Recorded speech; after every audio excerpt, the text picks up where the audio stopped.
Hi Cambridge class and welcome to our English lessons this week. We're going to have a look at some commas. Our learning objective is to use commas to make sure the reader understands precisely what I am trying to say, which in other words is commas for clarity. Commas to make your writing really clear. You've looked at lots of examples of commas in the past few years and you should know a few reasons why commas are used. And some of those reasons have been included in these examples. Can you read the examples and try to give the reason why the comma has been used? You could tell a brother or sister or a grown-up. Pause the video while you read them. So in number 1, Max had bought cheese, pears, sausage rolls and pickle, especially for the picnic. You've got commas because you've got a list of items here. The comma here at the end is just to separate your list with some information about those items. In number 2, Artem, who was only 9 years old, was a better piano player than many students twice his age. The reason you've got commas here is because this is a relative clause. Who is your relative pronoun? Who was only 9 years old is your extra information. And if you got rid of that extra information, the sentence would still make sense. You would have Artem was a better piano player than many students twice his age. This one, you've got when they finally reached their destination, they realised he had been right all along. You've got a comma here. The reason you've got a comma here is because you've started your sentence with a subordinating conjunction. When they finally reached their destination is your subordinate clause. And the comma comes after the subordinate clause. We're going to have a look more at those in a couple of weeks. And the final sentence, I was amazed at how much I had got done in the day, she said. The reason you've got a comma here is to show that you've closed your speech. You've finished using your inverted commas for your spoken words. So you've already learned about using commas in these situations. Separate items in a list, after a fronted adverbial, such as on Friday, we went to the park, to indicate extra information in a sentence, and after the direct speech, after those spoken words. This lesson may call on your knowledge about commas already, but mainly it's about making the meaning of sentences absolutely clear. Sometimes a comma can make a huge difference to the meaning of a sentence. Consider these two interpretations. Lower, please, lower please. If you had to draw what this meant, lower, please, what do you think you might draw? If you were to draw something that represented what this meant, what would you draw? Lower please. So for the first one, someone's saying lower please, so lower is the instruction and they're saying please to be polite. If there isn't the comma there, it's as if you're saying lower the word please. Lower please, can you lower please? So lower please, make it lower if you please, and this one is lower the word please. That's what we're going to be looking at this week. Okay, we've got two different meanings here. We've got let's eat grandma with no comma, and we've got let's eat grandma with a comma. Notice how I change how I'm reading it. Let's eat grandma. Let's eat grandma. This one was lower please. Lower please. Lower the word please. Make it lower please. So let's eat grandma. Let's eat grandma. What do they mean? This one means you're going to actually gobble up your grandma. Let's eat grandma means that you're talking to your grandma. Let's eat grandma. Let's have a meal together grandma. This one means we're going to eat you.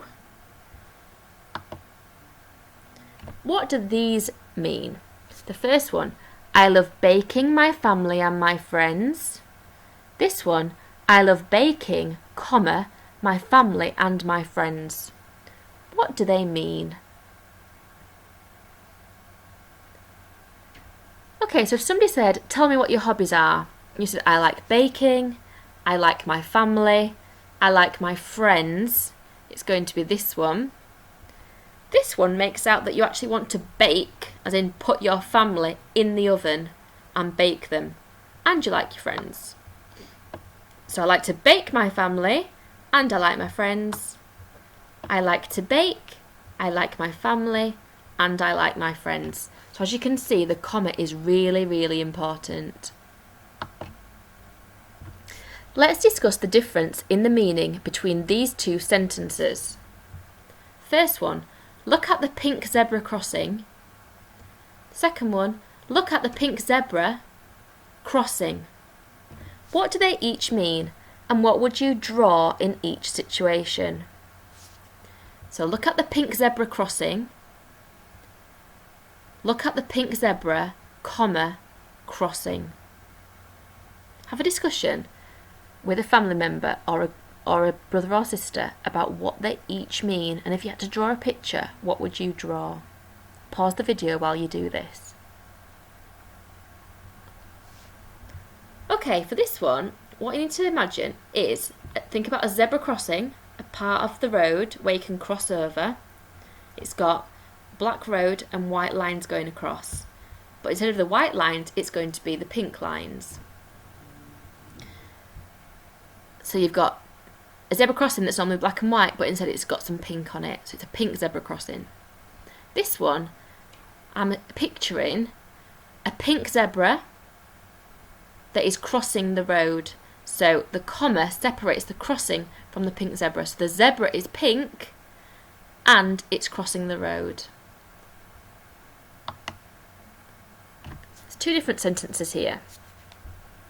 Quick, comma, goats in the road.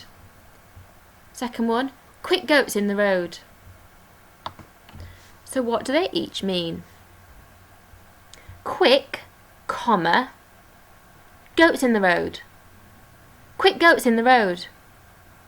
What do they each mean, and what would you draw in each situation? Pause the video while you have a discussion with a brother or sister or a parent.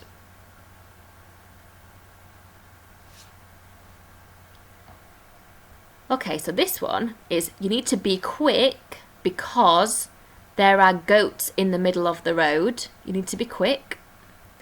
This one means that there's some quick goats in the road. So the goats in the road are being very quick, but this one means that you need to be quick because there are goats in the road. So you've got to be quick because there's goats in the road, and this one, there are quick goats, so fast goats in the road. Okay, you've got an activity to do now. Can you show the huge difference one comma makes to the meaning of these sentences by illustrating, drawing each version, or explaining the difference in words? Use colour in your illustrations. So pause the video and complete your pictures or explanations before playing the video again to see if you are right. You've got slow children crossing and slow children crossing. You've got eat Daniel and you've got eat Daniel.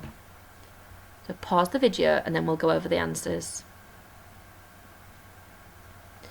Okay, so for this one, you could have drawn or explained that there's some children crossing the road and the children are being very slow. They're walking across the road really, really slowly.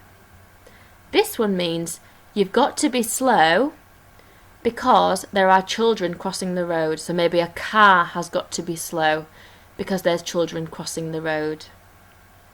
This one is let's gobble up Daniel. Let's put Daniel on our plate and eat him. This one is eat Daniel. You must eat something, Daniel. You must eat your dinner, Daniel.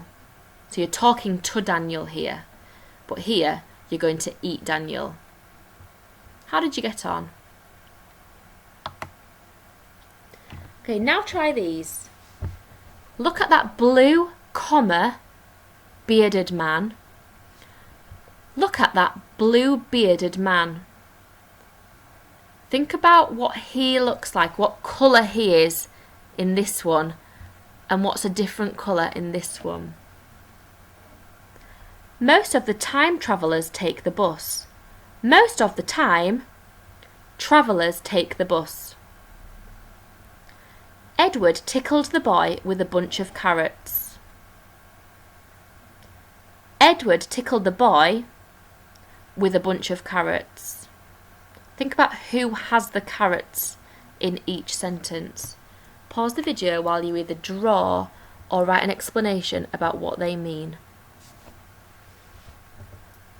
Okay, the first one, look at that blue, comma, bearded man.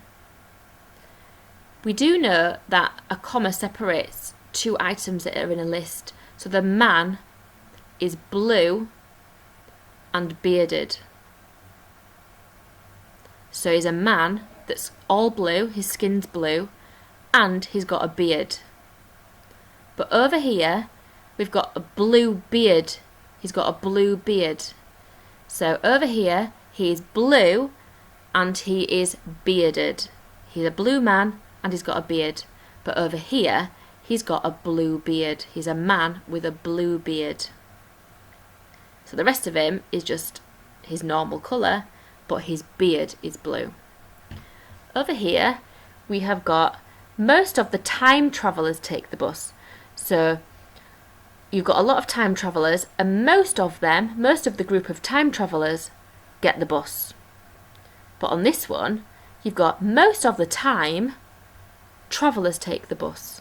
So often, most of the time, you've got a group of travellers that are on the bus, that are getting the bus. This third example, Edward tickled the boy with a bunch of carrots. Edward tickled the boy, comma, with a bunch of carrots. So, Edward tickled the boy who had a bunch of carrots. So in this one, the boy had a bunch of carrots. So you've got Edward here, and you've got a boy holding some carrots, and Edward is tickling that boy. Over here, you've got Edward and the boy, but he's tickling the boy with his carrots. So Edward is holding the carrots here, and he's using those carrots to tickle this other boy. It is tricky, but I hope you're getting the hang of it. Can you remember 5 different reasons for commas being used? Pause the video while you have a think. Okay, the first reason, to separate items in a list. Number 2, after a fronted adverbial, like on Tuesday, on Friday, most of the time. To indicate extra information in a sentence, like for a relative clause. After direct speech, so after the words that are spoken. Or what we've been doing today for clarity, to make things clearer. Where would the commas go in these sentences? You've got a few sentences here and they're missing commas, and the reasons why they're needed is for all of these reasons. On Friday, John, Ella and Sandy went to the park. Look at that ice cream van, Ella said. Let's eat, Ella, John said. The children, who had felt really hungry, felt much better after their ice cream.